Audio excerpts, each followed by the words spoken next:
Ya, Bismillahirrahmanirrahim. Alhamdulillah wassalatu wassalamu ala Rasulillah.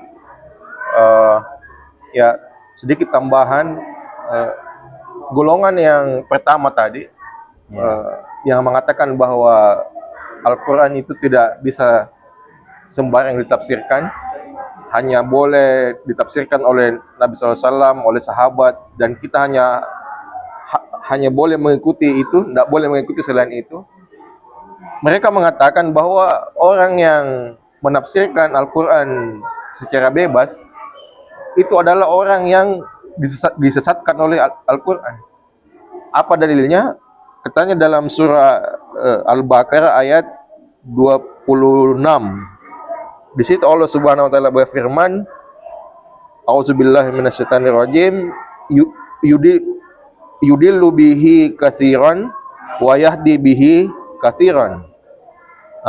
Dengan ini dia atau Allah menyesatkan banyak orang, dan dengan ini pula dia memberi petunjuk kepada banyak orang. Jadi maksudnya itu dengan Al-Quran ini, ada orang yang baca Al-Quran kemudian menafsirkan, kemudian ini tadi apa, sesuai dengan penafsiran Nabi, menurut mereka itulah yang diberi petunjuk. Golongan yang pertama,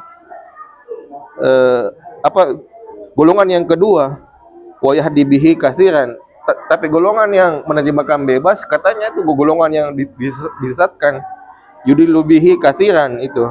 Jadi mungkin ada tambahan dari pemateri atau dari bapak yang lain. Terima kasih. Wassalamualaikum warahmatullahi wabarakatuh.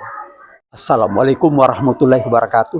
Saya tambahkan tadi yang disampaikan bahwa kenapa sampai banyak terjadi kesalahpahaman sekarang, karena banyak orang menafsirkan Al-Quran tidak sesuai dengan apa yang dikatakan Al-Quran, menafsirkan mau-maunya saja, padahal di dalam Al-Quran itu sudah jelas ada petunjuk. Seperti ini dikatakan di sini, seperti surat An-Nahl ayat 43 dan 44, ya. Saya bacakan artinya. Kami tidak mengutus sebelum engkau Nabi Muhammad, melainkan laki-laki yang kami beri wahyu kepadanya. Maka bertanyalah kepada orang-orang yang mempunyai pengetahuan, jika kamu tidak mengetahui.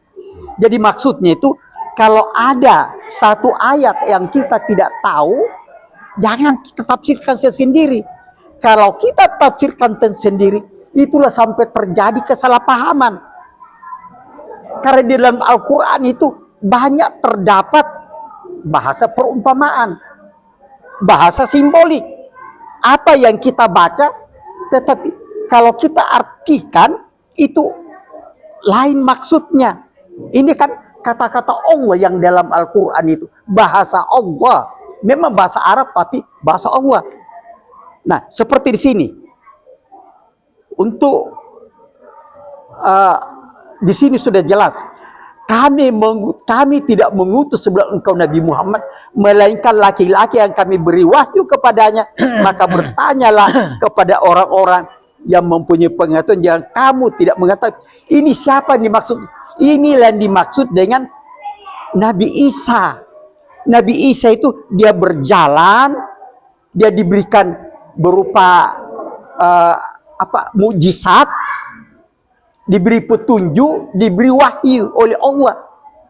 Nah, kalau ada kamu yang kamu tidak bertanya kepada dia, apa yang diberikan kepada Nabi Isa merupakan mukjizat, yaitu Nabi Isa bisa menyembuhkan penyakit rifat.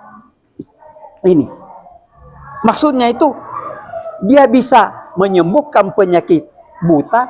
Yang disembuhkan itu adalah mata hati kita yang buta, mata kalbu kita yang buta, mata batin kita yang buta, yang seharusnya paling kita dua. Tapi ini juga salah satu penafsiran. Terus yang kedua, sekarang ini banyak orang menafsirkan Al-Quran itu cuma baca saja. Pada Al-Quran itu berupa ada pesan-pesan Allah yang ingin disampaikan. Makanya itu kita harus tafsirkan ayat demi ayat agar kita tahu bagaimana maksudnya. Kemudian Nabi Musa bisa menghidupkan orang mati. Yang dihidupkan itu adalah kesadaran kita yang mati, jiwa kita yang mati, rohani kita ini dihidupkan jauh dari Allah. Nah, jadi bertanyalah kepada Dia, maksudnya itu yang dimaksud, sehingga orang tidak salah menafsirkan Al-Quran ini. Mudah-mudahan kita bisa betul-betul perhatikan, yaitu surat An-Nahl ayat 43, 44, agar kita tidak salah persepsi di dalam menafsirkan Al-Quran. Assalamualaikum warahmatullahi wabarakatuh. Allah menyesatkan, dan Allah juga bisa memberi petunjuk, ya.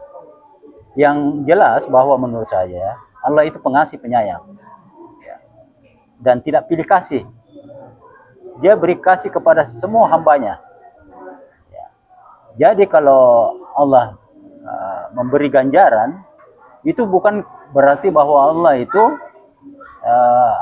pembenci, ya. Tetap dia pengasih penyayang.